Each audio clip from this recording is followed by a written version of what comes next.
یہ ان کی پورا کشتی تھی. یہ کیا ثابت کر رہے تھے؟ عقل کے ذریعے خدا کو ثابت کر رہے تھے, علم کے ذریعے خدا کو ثابت کر رہے تھے کہ خدا کا وجود ہے. علم کے ذریعے, عقل کے ذریعے نہ کرو. علم کے ذریعے خدا کے وجود کو ثابت کرنا ناکافی ہے. عقل کے ذریعے ناکافی ہے. اللہ کے وجود کو تسلیم کرنے کے لیے علم ذریعہ نہیں ہے, عقل ذریعہ نہیں ہے. ورنہ محبت سے بتاؤ, علم میں تو جو جتنا بڑا ہوگا اتنی بڑی دلیلیں دے گا, نیچے والے کی دلیلیں کٹتی رہیں گی. سیشن کورٹ چلے جاؤ, مقدمہ ہار جاؤ, ہائی کورٹ لے جاؤ, ضمانت ہو جا رہی ہے, ہائی کورٹ میں تمہاری ضمانت نہیں ہوگی, سپریم کورٹ چلے جاؤ, وہاں سے سپریم کورٹ نے سب کی دلیلیں کاٹ دی.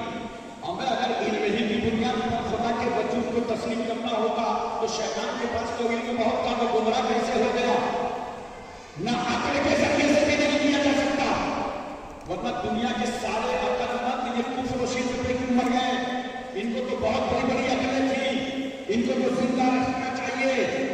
ذریعہ صحیح ڈھونڈو اللہ کے ماننے کا. اگر مولانا قمر اللہ صاحب سے میں کہہ دوں ذرا سے بچے کو بخار چیک کراؤ, یہ ڈاکٹر صاحب کو پاس لے گئے, ڈاکٹر صاحب نے تھرمامیٹر نکالا, قمر صاحب نے کہا سنیے تھرمامیٹر سے بہت دنوں سے چیک کر رہے ہیں, ذرا ایک مسواک ڈال کے چیک کیجیے. منہ میں مسواک ڈال دیا, بخار پتہ چلے گا. آپ نے کہا کپڑے دھونا نا, میں نے کہا لانڈری چیک کرو, آپ جا کے تنور میں کپڑے ڈالا. ذریعہ غلط. یاد رکھنا خدا کو ماننے کا ذریعہ نہ علم ہے نہ عقل ہے, بلکہ سنو اللہ کو ماننے کا ذریعہ جناب محمد رسول اللہ ہے. لا الہ الا اللہ دعویٰ ہے اور محمد رسول اللہ بلی قد جاکم برہان من ربکم. اللہ کی طرف سے مصطفیٰ برہان بن کر کے بولو محبت سے سبحان اللہ. تو یہ سوشل میڈیا کے ذریعے سے گمراہی کی طرف مت جانا, ان کے پہچانے میں مت آنا. ایک بات مجھے اور بتاؤ محبت کے ساتھ, بولو پوری توجہ ہے نا. موبائل چلانے والوں, میری باتیں تمہارے دل و دماغ پر اتر رہی ہیں. ایک بات اور سن لو بڑے پیار کے ساتھ. سرکار صلی اللہ علیہ وسلم جب معراج کے لیے تشریف لے گئے تو پیغمبر نے جنت کا معائنہ فرمایا اور جہنم کا بھی معائنہ فرمایا. علماء سے آپ نے بتانا سنا ہوگا. تو سرکار صلی اللہ علیہ وسلم نے جب جہنم کا معائنہ فرمایا توجہ کیجیے گا. تو اللہ کے رسول کیا دیکھتے ہیں کہ جہنم میں ایک قوم ہے جو گرم گرم پتھر کھا رہے ہیں. جبریل کی کون لوگ ہیں؟ یا رسول اللہ یہ وہ لوگ ہیں جو اپنے مال کی زکات نہیں ادا کرتے تھے. اور بات سمجھ میں آئی؟ اس لیے ذمہ داری سے اپنے مال کی زکات ادا کرو اور انداز کر کے مت نکالو, ورنہ زکات ادا نہیں ہوگی. جو کر کے نکالو تب زکات ادا ہوگی. بامبے میں وہ جانتے ہو رمضان شریف میں اگر آپ 2-4 رمضان کو پہنچ گئے تو سیٹھ صاحب کیا کہتے ہیں, ابھی تو حساب ہی نہیں بنایا, اتنی جلدی آ گئے. اور کہیں 20 رمضان کے بعد گئے دینا نہ ہوا تو کہیں وہ بہت لیٹ کر دیا, سب تو فنش کر دیا, سب نکال دیا.